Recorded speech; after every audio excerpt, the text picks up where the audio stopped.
बिस्मिल्लाहिर्रहमानिर्रहीम। अस्सलाम वालेकुम व्यूवर्स। उम्मीद आहे त सभु ख़ैरियत सां हूंदो। अल्लाह पाक असां सभिनी खे पंहिंजे हिफ़्ज़ अमान में रखे, आमीन।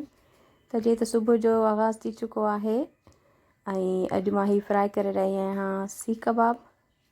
ही सीख कबाब जेके आहिनि से हिन जा मां रोल ठाहींदमि, रोटी रोल जेके थींदा आहिनि उहे ठाहींदसि। ऐं नाश्ते में अॼु इहे ई असां ठाहींदासीं।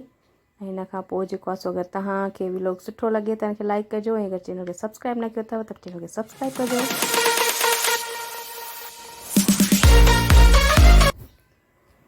ऐं जीअं त हिन वक़्तु थी रहिया आहिनि 1:30 थी रहियो आहे मंझंदि जो, ऐं हीअ मां ठाहियो आहे यखनी पुलाव। इलाही टेस्टी ऐं मज़ेदार यखनी पुलाव मुंहिंजो फेवरेट। त हीअ मूं चिकन में ठाहियो आहे ऐं ॾाढो मज़ेदार ऐं टेस्टी ठहियो आहे। अॼु बसि मुंहिंजी दिलि पई चए त यखनी पुलाव ठाहियां, ऐं हीअ मां ठाहियो आहे मटर आलू ऐं चिकन सां ठाहियो अथमि, ऐं ॾाढो टेस्टी ठहियो आहे। त हिनखे हाणे असां इंजॉय कंदासीं।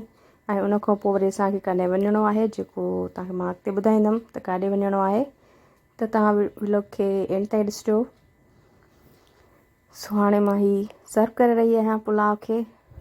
त हिन जी रेसिपी अगरि तव्हांखे ॾिसणी हुजे त मुंहिंजी प्लेलिस्ट में मौजूदु आहे। बिरयानी पुलाव जूं काफ़ी रेसिपीज़ तव्हांखे उतां मिली वेंदी, सो ज़रूरु ॾिसिजो तव्हां। ऐं इन खां अलावा ही मां इंजॉय करे रही आहियां बिरयानी खे, ऐं माशाल्लाह ॾाढी टेस्टी ठही आहे। हिन में जेका ख़ुशबू अची रही आहे पुलाव ज़ीरे जी, उहा मुंहिंजी ॾाढी पसंदि जी ख़ुशबू आहे। मां जॾहिं पुलाव ठाहींदी आहियां उन में पुलाव ज़ीरो ज़रूरु यूज़ कंदी आहियां, छो जो इन सां ॾाढी ख़ुशबूदार पुलाव ठहंदो आहे। त इन खां पोइ वरी असांखे वञिणो हुयो डॉक्टर ॾे। असांजी विज़िट हुई, मुंहिंजी सिस्टर जी अॼु फाइनल विज़िट हुई, ऐं कुझु डिस्कशन करिणो हुयो उन सां। त असां होॾां वियासीं। त उन वटि असां नंबर त अॻु में ई वरितलु हुयो, पर उन वटि काफ़ी इमरजेंसी केसिस आयल हुया ऐं थोरो मतिलबु टाइम पियो लॻे, ऐं काफ़ी क्लिनिक फुल लॻी पई हुई। त पोइ वरी असां सोचियो त असांखे कलाकु खनि त वेट करिणो ई पवंदो हुते वेही। इन खां सुठो आहे की तव्हां चकर हणी अचो। त पोइ असां वरी मॉल हलिया वियासीं। त हीअ असां मरहबा सुपर मार्केट आहे, हेॾां हलिया वियासीं ऐं उते थोरो टाइम स्पेंड कयोसीं, छो जो उते क्लिनिक में वेही इंतज़ारु करणु एॾी रश हुजे उते। इन खां सुठो आहे पोइ असां हेॾे हलिया आयासीं। ऐं तव्हांखे असांखे कुझु शॉपिंग बि करणी हुई, ऐं थोरो असां जेको आहे सो हुते इंजॉय बि कयो ऐं कुझु शॉपिंग कई। ऐं मुंहिंजी सिस्टर खे कुझु बेबी जे लाइ कुझु शयूं वठणियूं हुयूं, उहे वरितियूंसीं। ऐं ॾिसो फाइल बि असांजे हथ में ई आहे। ऐं पोइ असां हिते जेको आहे सो हिते गार्डन में वेही करे थोरो वेट कयो, ऐं पोइ उन खां बाद में असां जेको आहे सो वियासीं डॉक्टर वटि।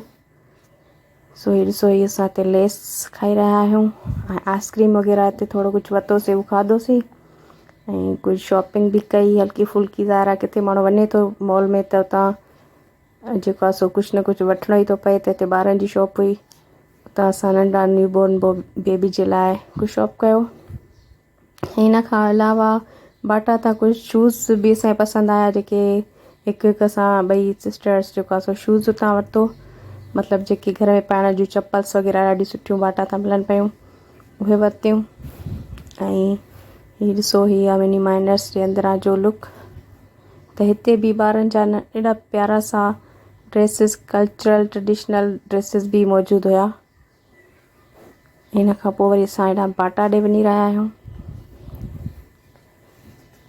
त ही नई जॻह आहे हैदराबाद में, मरहबा सुपर मार्ट वग़ैरह। त अगरि तव्हां हैदराबाद में आहियो ऐं हिते न आया आहियो त ज़रूरु विज़िट कयो। ॾाढो सुठो माहौल आहे, पुरफ़िज़ा माहौल सां गॾु शॉपिंग जो मज़ो, ऐं सुठो मतिलबु मज़े जो मूंखे लॻो। त हिन जो जेको आहे सो फुल व्लॉग मूं नगमा व्लॉग्स ते अपलोड कयो आहे। तव्हां चाहियो त तव्हां ॾिसी सघो था, जो जेको ॿियो चैनल आहे नगमा व्लॉग्स उन में। सो हीअ ॾिसो, चप्पल्स केॾी सुठियूं हिते हुयूं, ऐं घर में पाइण जे लाइ ॾाढियूं कंफर्टेबल असां हितां वरितियूं। सो इन खां पोइ वरी असां जेको आहे सो थोरो बसि आउटिंग कई, ऐं पोइ असां हलिया वियासीं डॉक्टर ॾे।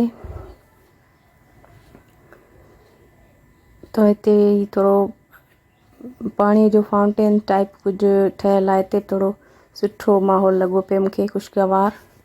थोरी देरि असां हिते वेठासीं ऐं पोइ असां हलिया आयासीं।